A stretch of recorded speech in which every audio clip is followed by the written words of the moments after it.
अयोध्या जी में एक बहुत तपस्वी संत पधारे। ध्यान से सुनिएगा। संत जी जब आए तो उनका मन हुआ कि मैं एक आध महीना अयोध्या में ही रुक जाऊं। कहाँ रुकूं?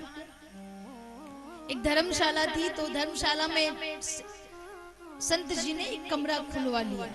भाई आपकी धर्मशाला में हम एक महीना रहेंगे, सरयू नदी में स्नान करेंगे, राम नाम का जाप करेंगे, तुम्हारा जो भी किराया भाड़ा लगेगा हम देंगे। धर्मशाला में संत रहने लगे।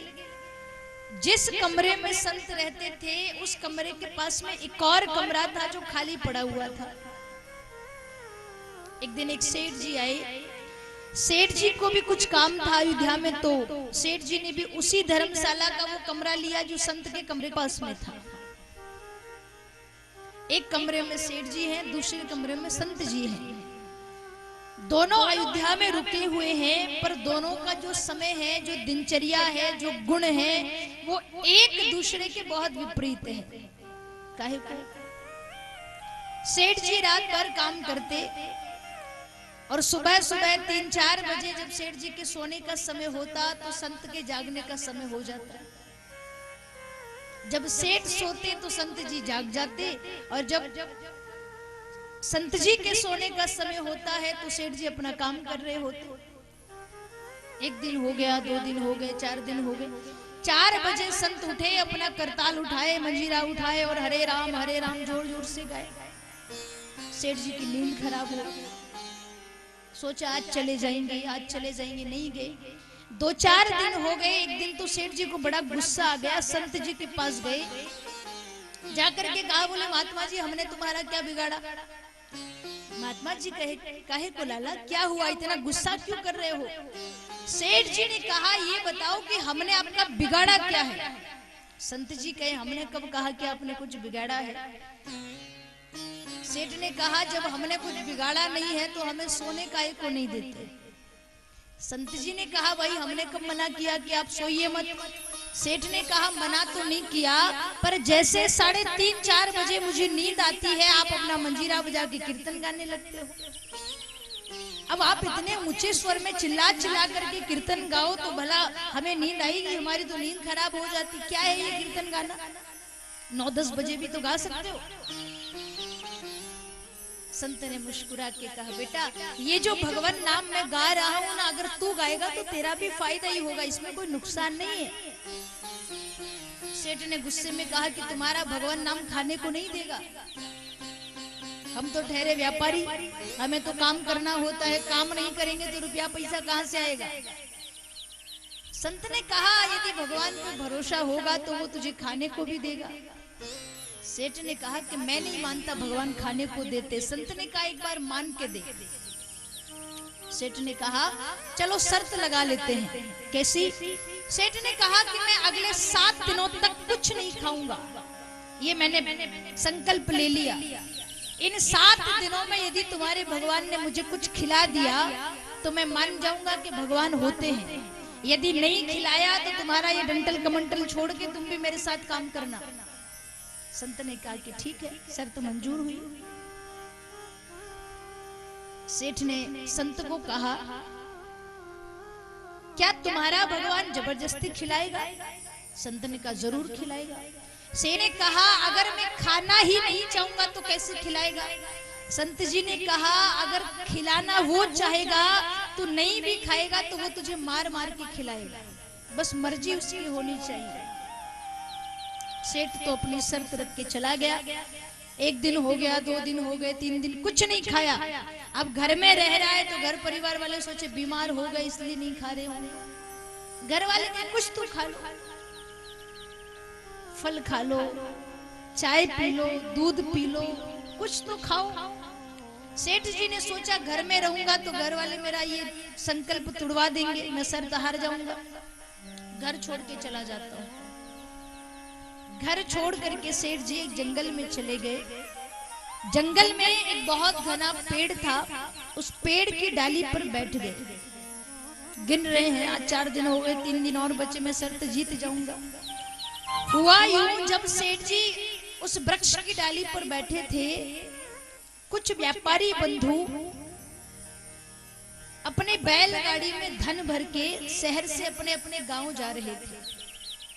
दोपहर का समय था, वृक्ष की घनी छांव दिखी। व्यापारियों ने विचार किया भोजन का समय है, हम सबको भूख भी लगी है, तो एक काम करें, इस वृक्ष की छांव में बैठ करके कुछ खा लेते हैं, उसके बाद आगे चलेंगे। सबने अपने अपने बैलगाड़ी रोक दिए, साथ में भोजन लेकर आए थे। अपना अपना भोजन खोल करके जैसे ही सब उस पेड़ की छांव में बैठे, अचानक से घोड़े के पैरों की आवाज सुनाई दी, घोड़े के टापों की आवाज सुनाई दी। व्यापारियों ने विचार किया, लगता है कि हमारी खबर चोरों को लग गई है कि हम धन लेकर के आए हैं। जल्दी जल्दी में व्यापारी अपना भोजन पानी वहीं छोड़ करके अपना अपना बैलगाड़ी संभाले वहां से भाग गए। थोड़ी देर बाद चोर वहां पर आए, देखा कि सब लोग तो भाग गए, पर यहाँ भोजन रखा हुआ। एक व्यक्ति ने कहा, जो चोरों का सरदार था, उसको, बोले साहब बड़ी भूख लग रही है, अब व्यापारी तो भाग गए, आप कहें तो हम भोजन कर ले, भोजन बढ़िया रखा है। सरदार ने कहा कि हो सकता है ये किसी की कोई चाल हो, कोई षड्यंत्र हो, हमारे लिए यहाँ किसी ने जहर मिला के रखा हो, हम खाए और मर जाए। एक ने कहा, बोले साहब अगर जहर मिलाया होगा तो जहर मिलाने वाला भी यहीं कहीं छुपा होगा, ढूंढो कहाँ है। सब जगह ढूंढने लगे, नहीं मिला। चोरों के सरदार ने कहा, यदि मिल जाए तो पकड़ो और मार दो उसे। ये सारी बातें सेठ जी डाली पर बैठे सुन रहे थे। जैसे ही चोरों के सरदार ने कहा पकड़ो और मार दो, तो डर के मारे सेठ जी कांप गए, और जैसे ही कांपे तो वृक्ष की डाली हिल गई। पतले एक चोर ने कहा, बोले साहब वो बैठा ऊपर जिसने जहर मिलाया था, नीचे उतारो। पेड़ के नीचे भोजन रखा है, ऊपर व्यक्ति बैठा है, तो जहर इसी ने मिलाया होगा। सेठ जी को नीचे उतारे। अब सेठ जी का तो संकल्प है कि अगले 7 दिन कुछ नहीं खाऊंगा। चोरों के सरदार ने कहा, इसमें जहर तूने मिलाया? सेठ जी ने कहा, नहीं माई बाप, मैं नहीं जानता ये भोजन कहां से आया। तू नहीं जानता तो किसने रखा? बोले कुछ व्यापारी आए थे, वो रख करके गए हैं। चोरों के सरदार ने कहा, पर इस भोजन में जहर है, ये तू भी जानता है ना? सेठ जी ने कहा कि मैं कुछ नहीं जानता, मैं बस अपनी मस्ती में बैठा हूं, मुझे किसी से कुछ नहीं लेना देना। चोरों के सरदार ने कहा कि हमें कैसे पता चलेगा इसमें जहर है कि नहीं, पहले तू भोजन कर, यदि जहर होगा तो तू मर जाएगा, नहीं जहर होगा तो हम सब खा लेंगे। सेठ ने कहा कि मैंने तो संकल्प ले रखा है, अगले 7 दिन कुछ नहीं खाऊंगा। चोरों के सरदार ने कहा, इसका मतलब जहर तू नहीं मिलाया है और संकल्प का बहाना लेता है। चोरों से कहा कि खूब इसकी पिटाई करो, जब तक ये भोजन करने के लिए हाँ ना कर दे तब तक इसकी पिटाई करो। अब जैसे ही सेठ जी की पिटाई शुरू हुई, सेठ जी को खूब मार लगी। अंत में चोरों के सरदार ने कहा, तुझे मृत्यु चाहिए या भोजन? सेठ जी ने कहा, साहब मारिए मत, भोजन करने को तैयार हूं। सेठ जी जैसे ही भोजन करने लगे, वहां संत जी आ गए और संत ने आकर के कहा, क्यों सेठ, क्या हुआ तुम्हारी संत का?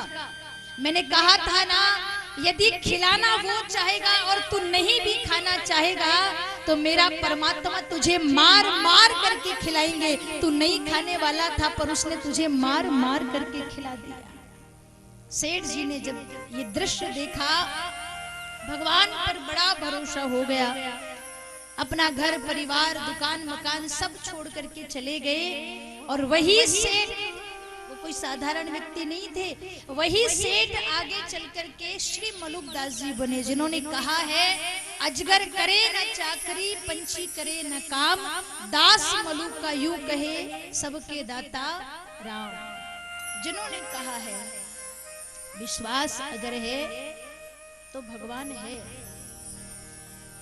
जब दांत न थे तब दूध दियो, अब दांत दिए तो अन्न भी देगा।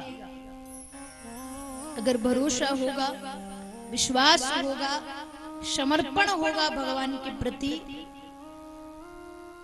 वो कहां से कहां ले जाए उसकी मर्जी है।